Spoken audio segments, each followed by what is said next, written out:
혹시 이런 경험 있으신가요? 친구가 힘들어 보여. 진심으로 도와주신 적 있나요?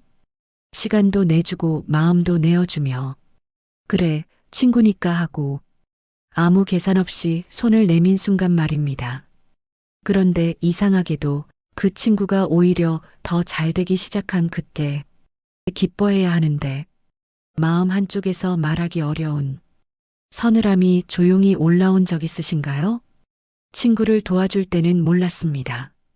그날의 나는 꽤 괜찮은 사람이었고 내 손으로 누군가의 인생에 작은 불을 켜준 것 같아 은근히 흐뭇하기까지 했습니다. 그래, 내가 이럴 때 써먹으라고 있는 사람이지. 이렇게 마음속에서 혼자 뿌듯해한 것도 사실입니다. 그런데요, 인생은 참 묘합니다. 시간이 조금 지나면 그 뿌듯함은 조용히 뒤집혀 다른 얼굴을 드러냅니다. 도와준 그 친구가 나보다 잘 될 때 내가 등을 떠밀어준 그 길 위에서 그 사람이 나보다 더 빠르게 더 멀리 나아갈 때 그 순간 진심으로 축하해주고 싶은데 말끝에서 마음이 살짝 식어버리는 느낌이 찾아옵니다. 잘됐다. 진짜 다행이다. 말은 이렇게 나오는데 속에서는 아주 작은 목소리가 들립니다. 도움을 준 사람은 감정이 복잡해지고 도움을 받은 사람은 바빠지고 그 사이에 있는 우리 관계는 조용히 어긋나기 시작했습니다. 이때부터 후회가 찾아옵니다. 내가 괜히 도왔나? 이럴 줄 알았으면 그냥 모른 척 할걸. 내가 왜 이렇게 마음을 쓰고 살지? 이 감정은 나쁜 게 아닙니다. 당신이 나쁜 사람이어서 생기는 감정도 아닙니다. 이건 너무나 인간적인 생각입니다. 쇼펜하우어는 타인의 행복이 때로는 내 결핍을 비춘다라고 말을 합니다. 그 친구는 앞서가고 나는 그 뒷모습을 바라볼 때 친구 관계는 이전과 같은 모양을 유지하기 어렵습니다. 둘 사이를 흐르던 온도는 바뀌고 보이지 않는 거리감이 만들어집니다. 우정은 가까울수록 미묘하게 흔들릴 때가 있습니다. 이 아이러니한 순간을 가장 잘 보여주는 이야기가 바로 스티브와 오프라입니다. 스티브 잡스와 스티브 워즈니악은 젊은 시절 밤새 같이 코드를 짜며 회사를 만들던 친구였습니다. 특히 워즈니악은 스티브 잡스를 위해 자신의 시간과 재능을 아낌없이 내어준 사람이었죠. 하지만 애플이 성장하고 잡스가 세상에서 주목받기 시작하자 세상은 스티브 잡스만 기억했습니다. 두 사람의 관계는 조용히 다른 방향으로 움직였습니다. 워즈니악은 훗날 이렇게 말합니다. 잡스를 가장 많이 도운 사람이 나였는데 성공은 우리를 오히려 멀어지게 만들었다. 도움이 관계를 더 단단하게 만들 것 같지만 어떤 순간에는 오히려 두 사람의 삶이 얼마나 다른 속도로 흐르는지 더 선명하게 드러내는 거울이 되기도 합니다. 비슷한 경험을 한 사람이 또 있습니다. 바로 오프라 윈프리입니다. 오프라는 성공하기 전 경제적으로 어려운 친구들에게 손을 내밀고 힘든 친구의 이야기를 밤새 들어주는 사람이었습니다. 그녀는 자신의 시간과 마음을 아낌없이 나누는데 망설임이 없었죠. 그런데 아이러니하게도 그녀가 성공하자 가장 먼저 멀어진 사람들은 바로 그토록 도와준 친구들이었습니다. 연락은 줄어들고 대화의 온도는 달라지고 예전의 편안함은 어느 순간 사라져버렸습니다. 오프라는 이렇게 말했습니다. 성공은 사람을 바꾸지는 않는다. 하지만 성공은 사람 사이의 거리를 드러낸다. 스티브와 오프라 두 사람의 이야기는 같은 사실을 말합니다. 도움을 줬다고 해서 그 사람이 영원히 내 곁에 머무는 것은 아니다. 나이가 들면 사람을 대하는 마음이 단순해지는 것 같지만 실은 더 예민해지고 더 섬세해진다. 예전엔 넘어갈 수 있었던 일도 이제는 마음에 더 깊이 남는다. 그래서 남에게 친절을 베풀고도 상처받는 일이 생기는 것이다. 사람은 타인의 친절을 오래 기억하지 못한다. 그게 인간의 한계다. 나쁜 게 아니라 그냥 그렇다. 여기에는 악의도 의도도 없다. 단지 사람 마음이 시간이 지나면 편한 쪽, 가벼운 쪽으로 기울기 때문이다. 내가 열흘 고민 끝에 도와준 일도 상대는 하루 지나면 그런 일도 있었지 정도로 흐려진다. 이때부터 호의는 관계를 따뜻하게 만들기보다는 조용히 기대치의 밑바탕이 되기 시작한다. 친절이 반복되면 권리가 된다. 한 번 잘해주면 고마워하지만 두 번부터는 당연해진다. 그리고 세 번부터는 내가 안 해주면 나쁜 사람이 된다. 이 지점이 가장 아프다. 나는 똑같이 행동했는데도 상대는 왜 이번엔 안 해줘? 라고 묻기 시작한다.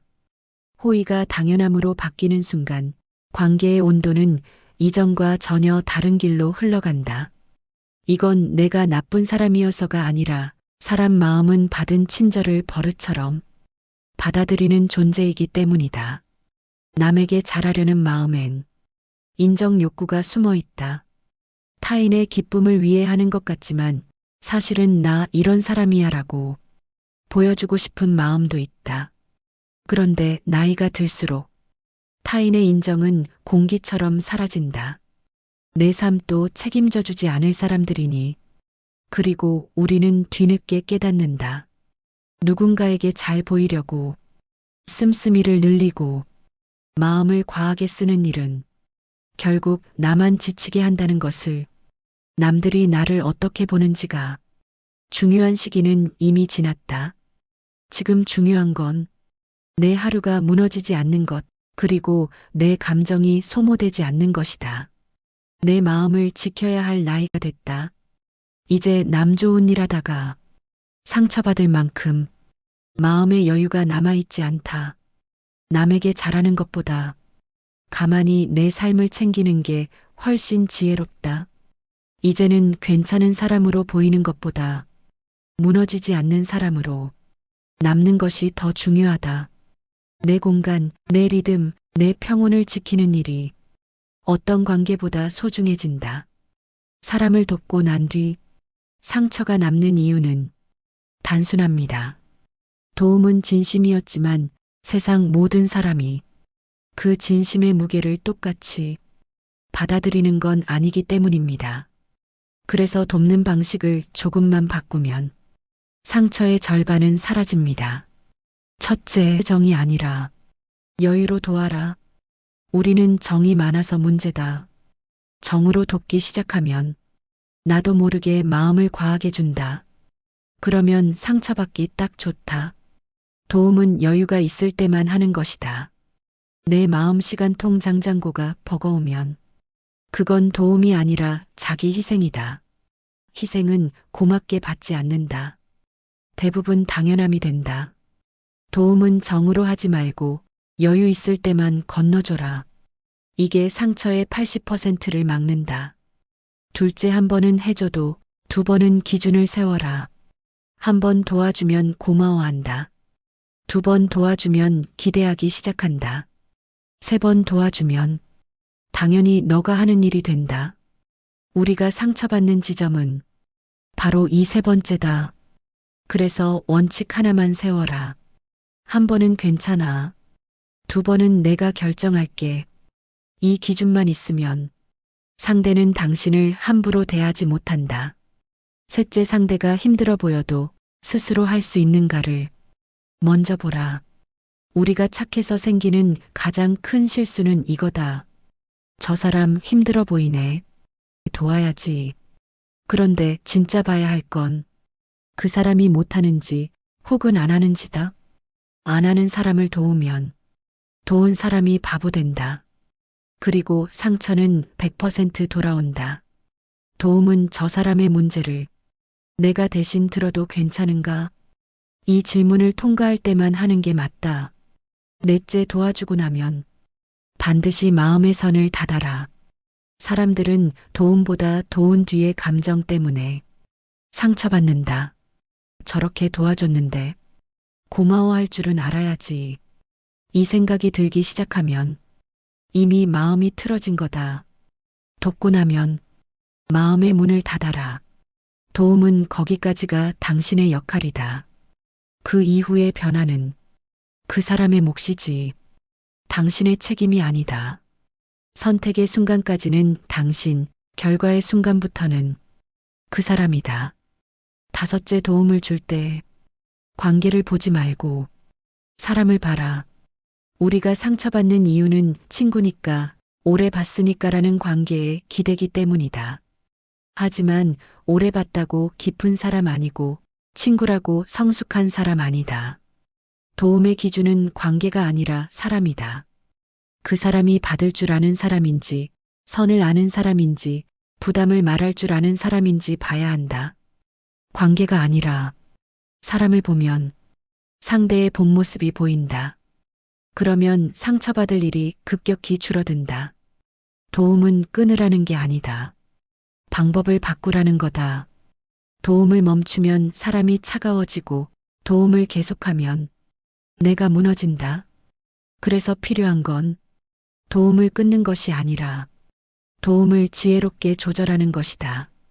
이 5가지만 기억하면 우리는 더 이상 누군가를 돕고도 집에 돌아와 혼자 서운해지는 그 아픈 반복을 하지 않아도 된다.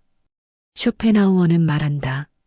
우리는 타인을 바꿀 수 없다. 다만 그들을 대하는 우리의 방식을 선택할 수 있을 뿐이다. 사람을 돕는다는 일은 언제나 아름다워 보이지만 그 안에는 아무도 말하지 않는 진실이 숨어 있습니다. 도움은 손을 내미는 순간 끝나지만 그 감정의 여파는 마음속에서 오래 이어집니다. 쇼펜하우어는 타인은 나의 거울이다라고 했습니다. 우리가 친구를 도울 때 보는 것은 친구의 삶만이 아니라 그를 비춘 나 자신의 결핍과 바람이기도 합니다. 그래서 때때로 마음이 복잡해지는 건 당연합니다. 그만큼 나는 관계를 진지하게 대했고 내 마음을 헛되이 쓰지 않으려는 사람이라는 뜻이니까요. 도움이란 결국 상대의 인생을 밝히기 위해 건넨 작은 불빛이 어느새 나의 어둠을 조명하는 순간이기도 합니다. 그 순간을 받아들이는 용기, 그것이 우리가 나이 들어 얻은 가장 깊은 지혜인지도 모릅니다. 지금까지 시청해 주셔서 감사합니다. 구독과 좋아요 눌러주시면 오늘도 기분 좋은 일이 생기실 거예요.